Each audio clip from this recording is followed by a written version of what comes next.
There's something about Tuesdays that's always rubbed me the wrong way. Mondays get all the hate, but Tuesdays, they sneak up on you, quiet and cruel.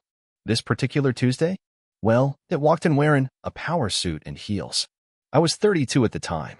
Name's Mitch Walker, born and raised in a place called Halford Springs, Indiana. Town where everybody knows your truck by the sound of the engine and your business by the smell of your coffee order. Worked at a warehouse out on County Road 9. Liberty Freight Distribution. Glorified storage unit, really, but we ran tight. Me and a dozen other blue-collar lifers, forklifts, shipping manifests, coffee brewed like motor oil, and a boss named Cheryl who had the heart of a parking meter. I wasn't late that morning. I wasn't slacking. Hell, I just finished training a new guy the week before, nice kid named Kenny who brought his lunch in a Transformers lunchbox like it was no big deal. Anyhow, around 9:30, Cheryl comes marching, and like she just discovered fire, fake smile plastered on her face like a coupon sticker at Dollar General. Mitch, she says, can I see you in my office? Now, that's never a question. That's the beginning of a Bad Country song. I followed her in, still holding a clipboard and a breakfast burrito I hadn't even gotten 2 bites into. She closed the door and leaned against her desk like she was pausing for a magazine cover called Corporate Cold-Blooded Monthly. I'm gonna need your badge and keys. No warning. No explanation. No small talk. Just that. At first, I laughed. Thought she was pulling some team-building prank or one of those HR exercises where they see if you'll freak out. But she didn't blink. You're firing me? I said, still not quite believing it. It's not personal, she said. We're restructuring. Efficiency and all that. Besides, your attitude's been a bit much lately. Now I've been called a lot of things in my life. Stubborn, overly honest, coffee hog, even once folk hero of the loading dock. But a bit much?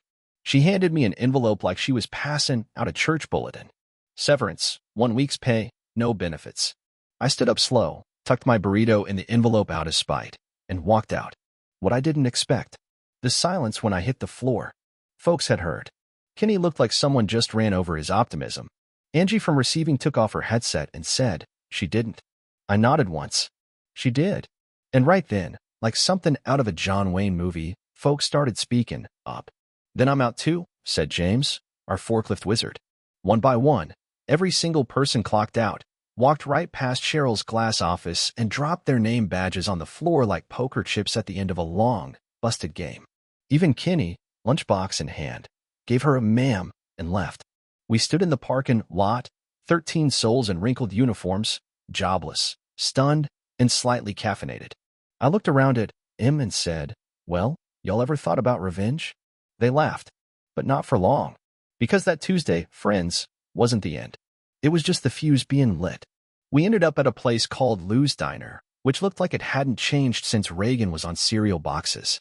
Same faded pies made fresh daily sign out front, even though the only thing fresh was the gossip. I took the corner booth, the one with the ripped vinyl seat that always pinched your leg if you shifted too fast. Everyone crammed in around me. James, Angie, Kenny, Tamika from scheduling, and the rest of it. We sat like the cast of a sitcom that never got greenlit. Lou came over, white apron, permanent coffee stain on his shirt, the whole look, and just started pouring mugs without a skin. Y'all look like someone canceled Christmas, he muttered, setting down the sugar shaker like it owed him money. Cheryl fired Mitch, Kenny blurted, still clutching his damn lunchbox like it was life support. Lou didn't flinch. Just poured more coffee. Good. She always gave me the creeps. We sat in silence for a bit. James stirred his coffee like he was mixing cement. Tamika kept flipping through job sites on her phone, sighing, like each listing personally insulted her. Then Angie said it. We could do our own thing. I laughed. We all did. Not because it was funny, but because it sounded impossible. Our own thing. I asked. Angie, we ran freight out of a warehouse with forklifts that were older than Kenny. Exactly, she said. We know how everything runs. You think Cheryl knew a damn thing about the back end? You trained half the crew, Mitch. You built the logistics schedule. Tamika kept that office running smoother than a NASCAR pit stop. We know the business. There was a long pause. Coffee sips. Glances exchanged. And suddenly, it didn't sound so crazy. All right, I said. Let's say we did this. How? Angie already had notes on a napkin. She wasn't joking. We go lean. Start small. Local delivery. Contract work. Maybe even some storage. Mitch, you got that buddy who owns the garage on Maple, right? Earl? Yeah. He's got a backlit he barely uses. I'll bet he'd rent it cheap. Tamika nodded.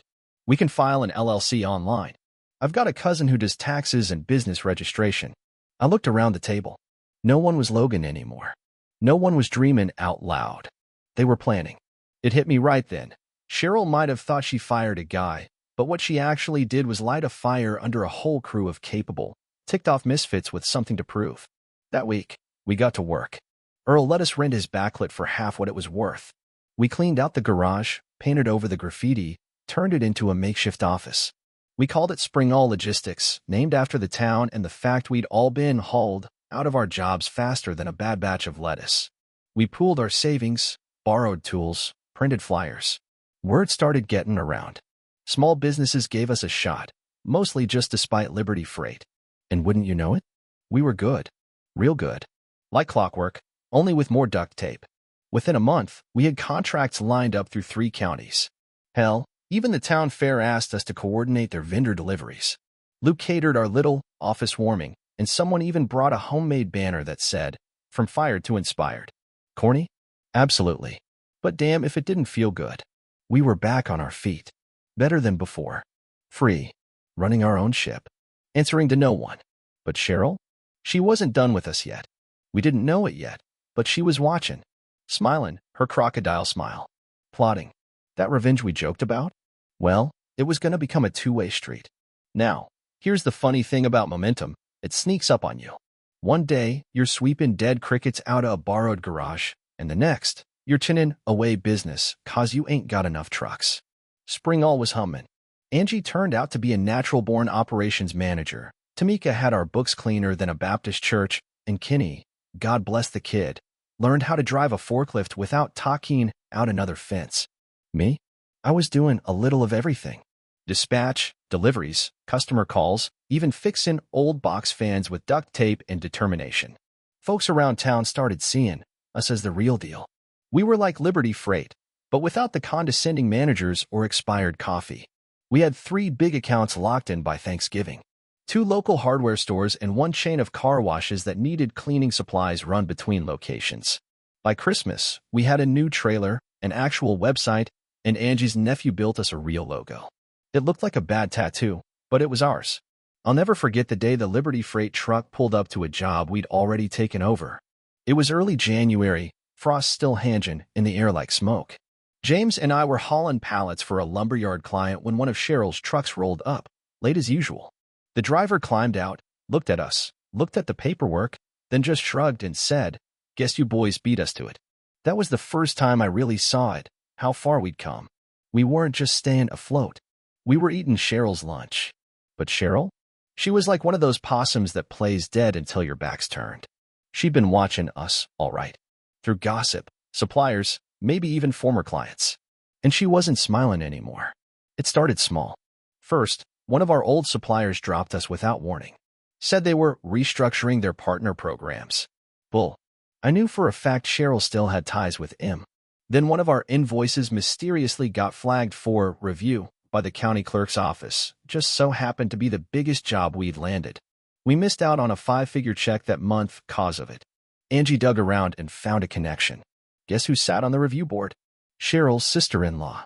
Now I ain't the paranoid type, but when 3 of your clients suddenly get cold feet, your supplier ghosts you, and you start finding fake negative reviews on your website, yeah, that ain't coincidence. That's a campaign. She wasn't just trying to compete. She was trying to kill us slow. Quiet. Make it look like bad luck. But she forgot who she was messing with. We weren't some pack of rookies with soft hands and big dreams. We were the people who made her business run in the first place. She just happened to wear the blazer while we turned the damn gears. So we circled the wagons. Got leaner. Tighter. We doubled down on small clients, went door to door if we had to, cut costs, picked up odd delivery gigs. One week we even helped a lady move a goat. Don't ask. But we never stopped. And the more we fought to stay up, the more Cheryl started slipping. Word got around that Liberty Freight was bleeding employees. Folks were talking. Suppliers grumbling. Her best manager jumped ship, told us Cheryl been cussing our name in boardrooms like we were some backwoods mafia. Well, maybe she wasn't too far off. Because that's about when we started thinking, What if we stopped playing defense?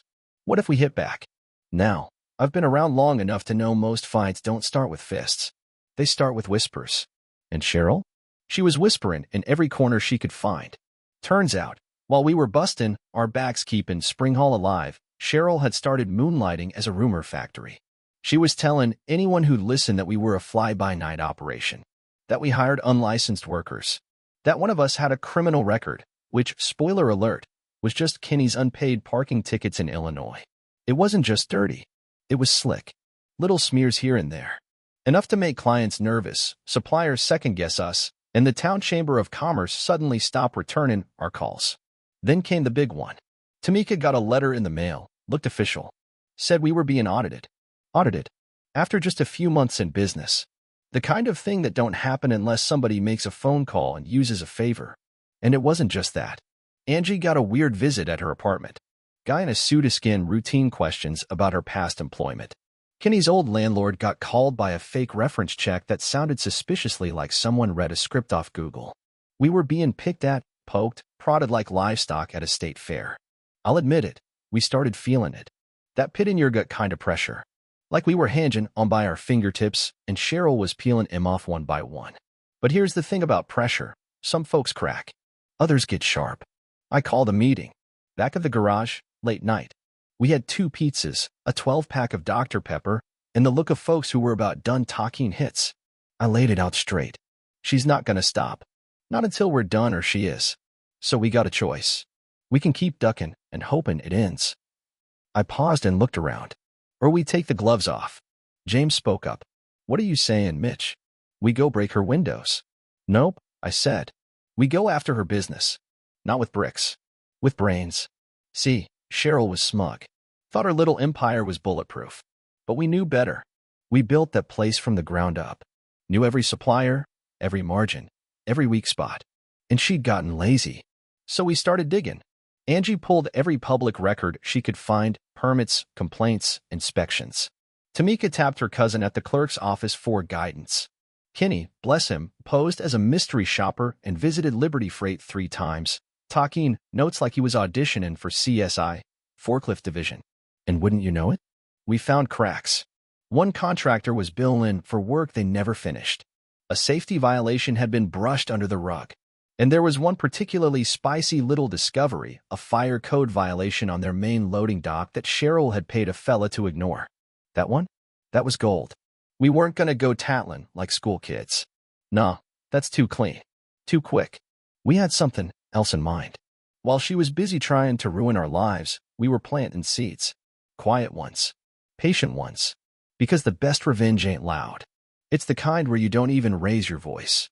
You just wait until the trap closes and smile when it does. Now, if Cheryl's earlier tricks were chess moves, this next one was more like tossing the whole board out the window. It was early March when the sabotage really hit. Cold air still bit at your ears, but you could smell spring trying to poke through like grass between sidewalk cracks. We just landed a big logistics gig with a furniture chain out of Columbus. Our first regional contract, big money, recurring runs. And Cheryl? Well, she must have found out. We showed up to the first job site with 2 loaded trailers, and the manager's already red in the face. We canceled this order, he barked, arms crossed like a defensive lineman. Angie pulled out the signed contract and schedule. He held up his phone. Cheryl called. Said your company was under investigation. Said you lost your license. Let me tell you, there are moments in life when it feels like the wind just stops blowing. That was one of them. We scrambled, called the Department of Transportation, confirmed our license was still active. Clean as a preacher's handshake. Turns out, Cheryl had made a call. Claimed to be a concerned business neighbor. Even used a burner phone to make it untraceable. It worked. The furniture folks backed out, and just like that, 2 months of revenue vanished. That night, I sat in the back office of our garage, lights dim, coffee cold, thinking it all through. I felt like we were playing defense with our shoelaces tied. Until James walked in and dropped a binder on the table. Her time's up, he said. Inside, every little thread we'd pulled together over the last 2 months. Fire code violations, shady invoices, supplier kickbacks. The cherry on top? A copy of the burner phone number she'd used, traced through one of Kenny's tech-savvy buddies who owed him a favor after Kenny bailed him out a ditch one winter. Don't ask. She's dirty. Angie said, stepping in. And not just ethically, legally. So we got to work. Tamika reached out to the county fire marshal with an anonymous tip. James filed a formal complaint with OSHA using documented photos Kenny accidentally took during his mystery shopper runs. And Angie? Well, Angie wrote a letter. Not to Cheryl. To Cheryl's board of investors. Turns out, Liberty Freight had outside money. Quiet partners. Silent types. And when a folder full of unreported violations, forged time cards, and falsified safety logs lands in their inbox, let's just say the silence gets loud real quick. Within a week, the storm rolled in. First came the surprise inspection. Shut the loading dock down before noon. By Friday, suppliers were demanding audits. Half her contracts froze overnight. And her name, once feared in our circles, started popping up in angry forums and boardroom whisper chains. We didn't say a word. Just watched. And here's the kicker. She didn't know it was us. Not yet. But oh, she'd find out. We weren't just playing defense anymore. We were talking territory.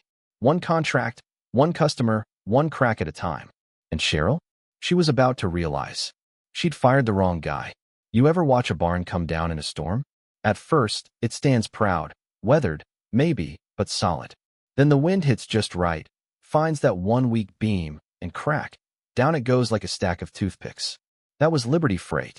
1 week after the fire marshal shut down Cheryl's loading dock, OSHA posted a public warning about ongoing safety violations. Within hours, 2 of her major retail clients backed out. One of them even cited the notice in their termination letter. I heard she tried to blame a clerical error. Sure, Cheryl. Like clerical errors come with unpaid fines and a 2-page citation report. By Monday, 3 suppliers had frozen credit terms. Tuesday, her insurance carrier called for a site reassessment. Wednesday, her lawyer quit. And on Friday, one of her drivers, poor guy named Pete, posted a full-on rant video from the Liberty parking lot, calling her the dollar store Gordon Ramsay of logistics. It went viral. The comments were brutal. Hilarious, but brutal. Still, I'll give her credit. Cheryl didn't fold immediately. She tried to muscle through. Scheduled emergency meetings, fired 2 shift leads, even put out an ad for immediate hires, like she was the one doing charity. But then came the real hit. One of her silent investors, some fella out of Cincinnati, got wind of the forged documents. Angie's letter had included dates, vendor names, screenshots, even highlighted rows. The man called an emergency board session. That Friday, Cheryl got booted from her own company. Now, you'd think that'd be the end. Most folks would have taken the loss, maybe disappeared for a while, licked their wounds in a beach house or something. Not Cheryl. She went scorched earth. She hired a PI, tried to track who'd leaked her records. She started badmouthing Spring Hall by name. Even got a lawyer to file a lawsuit against us for defamation, which was mighty bold considering we hadn't said a word publicly. Wasn't hard to shut down. We had timestamps, statements, and about 10 witnesses ready to swear under oath that Cheryl ran her business like a bootleg circus. But then, she got personal. She went after Angie's landlord, claimed she was operating a business out of a residential property, tried to get her evicted. She reported James's truck for emissions violations, twice. And Kenny? Poor kid got his social hacked. Credit score tanked overnight. That's when we knew this wasn't just about business anymore. This was war. So we stopped holding back. We went back through everything. Talked to old employees. Dug up every shady deal she ever made. And when we found the big one, well, we started building our plan. Not just to stop her, to end her. Because Cheryl didn't just try to ruin our business. She tried to ruin us. And we were done playing nice. So there we were, 5X warehouse rats, 1 creaky garage, a bad logo, and a plan to dismantle the woman who tried to crush us like stale pretzels. See, revenge ain't about rage. It's about leverage. And we'd finally found ours. Remember that big one I mentioned? Turns out, Cheryl had cooked the books back when Liberty Freight got a government contract during the pandemic. Claimed she had essential delivery routes, pocketed the funding, and then never delivered half of what she billed. Tamika found it in an old invoice trail while looking for a completely different vendor file. Bless that woman's attention to detail, she can spot a decimal out of place from across a room. We confirmed the paper trail with Angie's old emails. Yep, she'd been CC'd back then. We had dates, receipts, falsified manifests. Cheryl faked a whole fleet's worth of activity. Now this? This wasn't just shady. It was federal. We compiled it all, neat, clean, digital folder with tabs, screenshots, witness statements, the works. Even had a letter drafted to the State Oversight Committee and a little copy set aside for the IRS, just in case. But we didn't send it. Not yet. See, Cheryl was still swinging barely. She'd filed a second lawsuit against us, tried to buy back old clients, even offered one of our own drivers cash to spy on us. He turned her down flat and told us everything loyalty runs deep when you treat people like humans and not replaceable cogs. But this whole time, she was holding onto one last weapon. Me. I got a call one night from an old contact, back when I worked under Cheryl. Said she was flaunting a rumor that I'd stolen company property, tried to poach Liberty's client list illegally.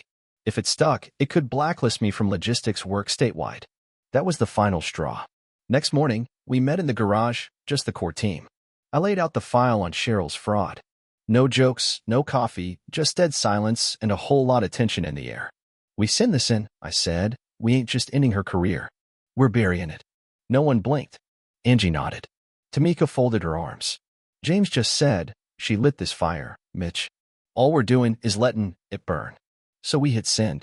One copy to the State Department of Public Oversight. One to the Federal Trade Inspector. One anonymous tip to the IRS. And just for good measure, we mailed Cheryl a courtesy envelope with a note inside that said, courtesy of the crew you fired. That night, we toasted with gas station whiskey and mismatched mugs. No speeches. Just smiles. Not big ones. Just the kind that say we did it. And the waiting began. If revenge was a dish best served cold, we just plated up a 7-course dinner on dry ice. It started quiet. Week one after the letters went out, not a word. No news, no email, no black sedans with tinted windows. Just normal days, deliveries, invoices, coffee that tasted vaguely like despair. Kenny even asked if maybe it didn't go through. Then week 2 hit. And buddy, it hit loud. We heard about it from Lou's Diner, of all places. Some fella in a cheap suit came in for breakfast and started talking to Lou about a compliance audit at Liberty Freight. Lou, bless his nosy heart, called me before the guy even finished his eggs. By noon, we confirmed it. State and federal investigators had opened an inquiry into Cheryl's operation. Quiet at first, but Liberty's books? Not so quiet. Turns out when you lie to Uncle Sam, he doesn't send flowers. By week 3, Liberty Freight's website went down. The under-maintenance message stayed up so long, we started joking it was more honest than anything Cheryl had ever said. Employees started quitting again, but this time not for us, just to get away from the ticking time bomb. Then Cheryl made her next move. A press release. No joke. Tried to spin it like she was voluntarily restructuring her business to align with updated compliance standards. We laughed so hard James spilled his coffee on the loading manifest. But it didn't help her. Because the IRS showed up next. Not in a movie way, no sunglasses and trench coats. Just a couple of folks in button-ups asking real dry questions about taxes, grants, and why Cheryl claimed 17 trucks when her fleet had only 6. Now here's the kicker. Turns out, that pandemic contract? It had a clause. One of those federal ones that says if you falsify reports, you're not just paying a fine, you're barred from ever doing business with the government again. Permanent ban. No appeals. That right there? That was the nail in her coffin. Liberty Freight couldn't operate without federal contracts.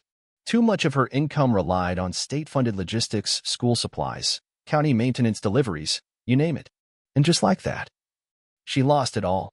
Her investors pulled out. The board collapsed. And Cheryl? Cheryl filed for Chapter 11 within the month.